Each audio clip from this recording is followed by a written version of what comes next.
Hello everyone, welcome to my channel. आज मैं आपसे बात करने वाली हूँ कि अगर आपका नवजात बच्चा है, न्यू बॉर्न बेबी है, या आप नई माँ बनने वाली हैं, या आपकी डिलीवरी अभी अभी हुई है, तो आप अपने बच्चे को ब्रेस्ट फीडिंग करते समय क्या बातों का ध्यान रखना आपके लिए बहुत ज़्यादा ज़रूरी है। तो आइए दोस्तों, डिस्कस कर लेते हैं उन सब टॉपिक्स पर। सबसे पहले मैं आपको बता दूं अपना एक्सपीरियंस कि जब मेरी डिलीवरी हुई थी, जनवरी में डिलीवरी हुई थी मेरी, और ठंड के दिन थे, और बच्चे को फीड कराना स्टार्टिंग से आपको ज़रूरी होता है, क्योंकि बच्चे को बाहर आने के बाद पता नहीं चलता है कि उसको कैसे दूध पीना कैसे है।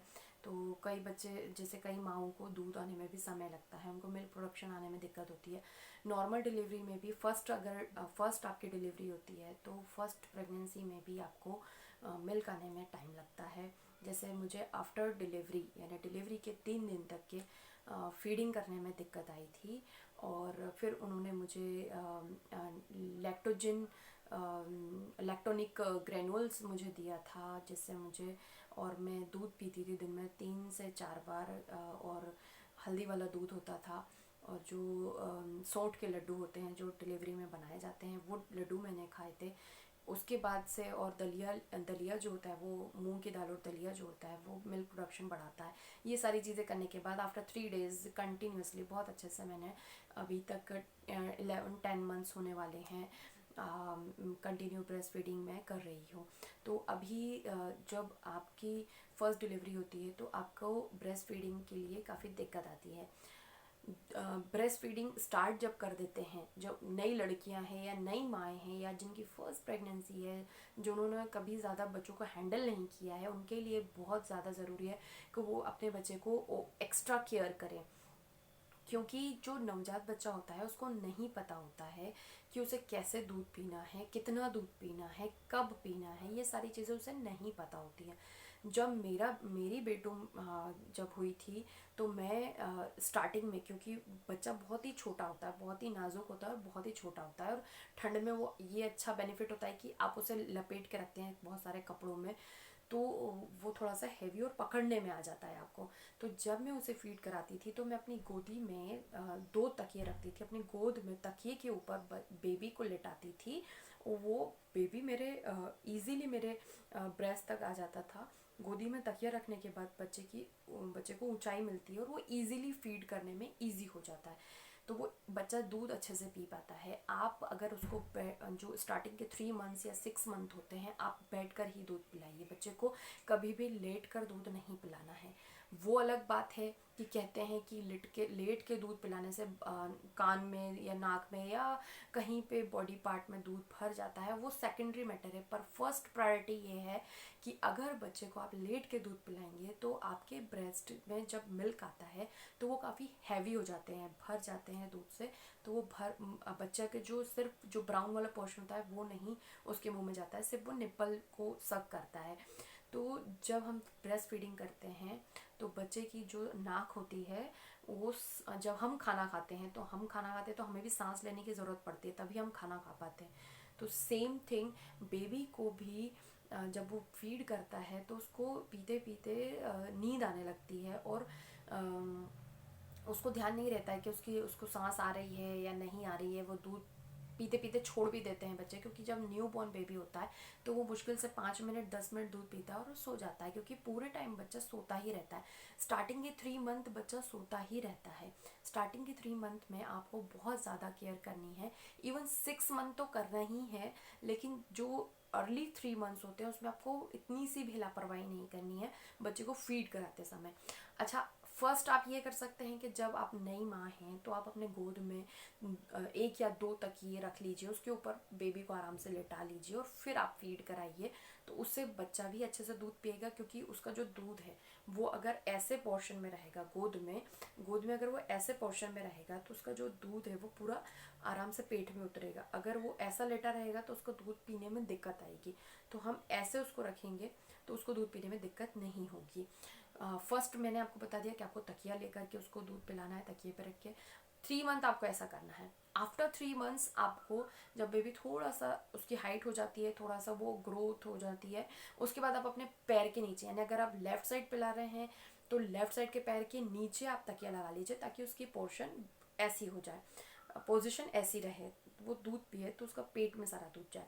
और अगर राइट साइड पिलाते हैं तो अपना जो तकिया है वो राइट साइड के पैर के नीचे रख लीजिए। मैं अभी भी स्टिल अगर जब भी मैं अपने बेबी को फीड कराती हूँ तो मैं अपने पैर के नीचे एक कुशन रख लेती हूँ, ऊंचा सा मोटा सा कुशन जिससे जब वो फीड करे तो उसको ईजी रहे, उसकी जो गर्दन और ये वाला पार्ट है वो इस पोजीशन में रहे ताकि वो उसको अच्छे से दूध पी सके। ये आपका ध्यान रखना है। इसके बाद जब आप 6 महीने बाद बच्चे को जब लेट के दूध पिलाना शुरू करते हैं तो आप इस चीज़ का ध्यान रखेंगे बच्चे को आप अपने से थोड़ा नीचे सुलाएं, क्योंकि बच्चा जब सोता है तो वो खिसक खिसक के बेड के ऊपर साइड में खिसकता है, नीचे नहीं आता है। तो आप जब लेट के दूध पिलाएंगे तो आपको भी नींद आ रही होती है, बच्चे को भी नींद आ जाती है। तो आप इस चीज़ का ध्यान रखें कि आप जब फीड कराएं तो बच्चे की नाक जो है वो खुली रहे, उसको सांस लेने के लिए दिक्कत ना हो। आप अगर वो बच्चा आपके अंदर तरफ में घुसता है, अगर आप उसको ऐसे लेट के दूध पिला रहे हो तो वो आपके उसका जो सर है वो आपके ब्रेस्ट के अंदर वो ऐसे करने की कोशिश करता है, वो अंदर की तरफ जाता है, दबाता है और वो आपसे चिपकने की कोशिश करता है। तो आप जितना हो सके अपना पोर्शन ऐसा रखें कि आपका जो ये वाला हिस्सा है वो थोड़ा दूर रहे और जो ब्रेस्ट वाला पार्ट है सिर्फ उसका जो निप्पल है बस वो उसके मुंह में रहे और वो अच्छे से दूध पी सके और उसको ब्रीदिंग करने में कोई प्रॉब्लम ना है। इस चीज़ का आपको विशेष ध्यान रखना है। अच्छा, जब भी आप उसको ब्रेस्ट फीड कराते हैं तो आप अपने जो निपल है उसको थोड़ा सा साफ़ कर लीजिए, हमेशा थोड़ा सा गीले कपड़े से या टिश्यू पेपर से उसको थोड़ा सा या पानी से थोड़ा सा साफ़ करके रखिए, क्योंकि जो उसके निपल के आसपास अगर उसमें कुछ भी हवा से या किसी भी तरह से कोई भी गंदगी लगती है, अगर वो बच्चे के मुंह में जाएगा तो बच्चे को माउथ इन्फेक्शन होने का खतरा होता है। जो बच्चा नई इस दुनिया में आता है तो उसको बहुत शुरू में बहुत सारी चीज़ें होती हैं, बहुत सारी चीज़ आपको फेस करनी होती है। उसको कभी दाने हो रहे होते हैं, कभी रेडनेस हो रही होती है, कभी कुछ हो रहा होता है, तो उसको बहुत दिक्कत आती है आपको अपने एनवायरनमेंट में एडजस्ट करने में। तो जब भी आप उसको फीड कराएं तो आप उसकी इन सब चीज़ों का ध्यान रखें कि आप उसको गोदी में रख के जब भी दूध पिलाएं तो उसमें गोद में तकिए रखें ताकि आपके ब्रेस्ट तक वो इजीली आ सके। जब भी वो आप क्योंकि जब हमारी नॉर्मल डिलीवरी हो या सिजेरियन हो, दोनों डिलीवरी में आपको थकान होती है, आपको नींद नहीं, क्योंकि थ्रू आउट डिलीवरी में पूरी डिलीवरी में भी किसी किसी को नींद नहीं आती, कंटिन्यू वॉमिटिंग हो रही होती है, हमारा शरीर बहुत थक जाता है, जो डिलीवरी का पेन होता है उसको लेकर भी बहुत थक जाता है। तो बहुत सारी ऐसी चीज़ें होती हैं कि हमको जो मेंटली हम बोले कि नींद बहुत ज़्यादा आती है उस समय पे, लेकिन आपको उस समय बहुत होश से काम लेना है। मेरा जब स्टार्टिंग में जब मेरी डिलीवरी हुई थी तो स्टार्टिंग के पूरे 3-4 मंथ मेरे को भी बहुत ज़्यादा नींद आती थी और बहुत तकलीफ होती थी, पर लेकिन जब भी मेरा बच्चा रोता था मैं तुरंत से उठ कर के उसको रात में 2 बजे, 3 बजे, 1 बजे, 12:30 बजे, सुबह 4 बजे, 5 बजे, हर पूरे कंटिन्यू, क्योंकि बच्चा जब छोटा होता है कंटिन्यू वो दूध पीता है, हर 1 घंटे पे उसको भूख लगती है और आपको फीड कराना ही कराना है, क्योंकि वही उसके लिए एक बोले अमृत होता है दूध।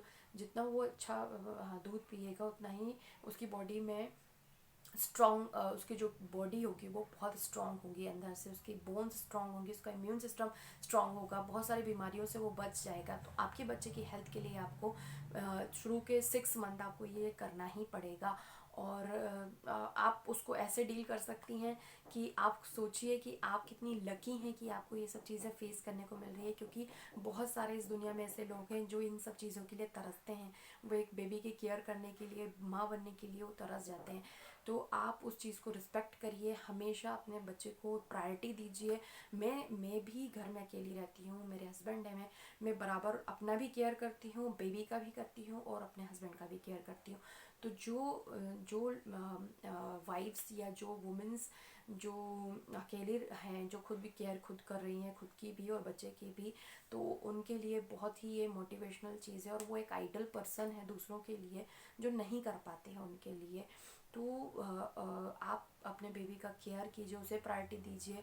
आप रात में 2 बजे 3 बजे या जब भी उसको भूख लगती है, जब भी बच्चा रोता है, आप उसको तुरंत उसको प्यार कीजिए, उठाइए गोदी में, प्यार से उसको गोदी में रखिए तकिए के ऊपर, और फिर उसे आराम से फीड कराइए। जैसे ही वो सो जाता है आप उसे वापस नीचे रख दीजिए, उसकी नींद लगी होती है, फिर आप सो जाइए। हाँ, लेकिन जब भी जैसे अगर आपको टाइम मिलता है कि हाँ उसका मालिश के बाद, नहाने के बाद कंटिन्यू वो 4 घंटे या 3 घंटे सो रहा है, तो आप अपनी नींद उस समय पूरी कर लीजिए।